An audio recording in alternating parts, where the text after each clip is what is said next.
Thanks for taking the time to check out to the Barn Boss leadership video for FDIC this year.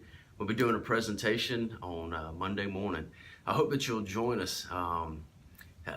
Right here, I'm finishing up in Cedar Rapids, Iowa, 2 days of the 8-hour session of Barn Boss Leadership out at Kirkwood College.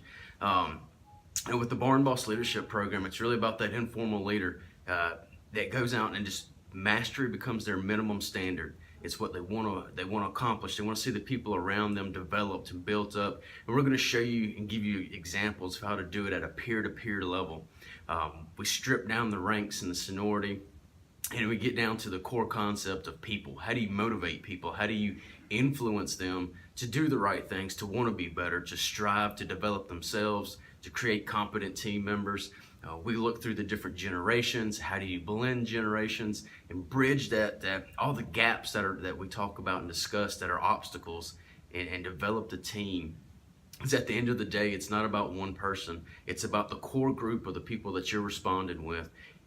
You're only as good as the team that you've built, regardless if it's an officer building the team or if it's the firefighter building the team. We'll go through the steps of the team building. We'll go through the phases that Bruce Tuckman developed, and then we'll actually talk about high performance teams, which is also a video coming out with Fire Engineering, where I discuss the eight components or steps to developing the high performance teams. So we'll cover them pieces as well.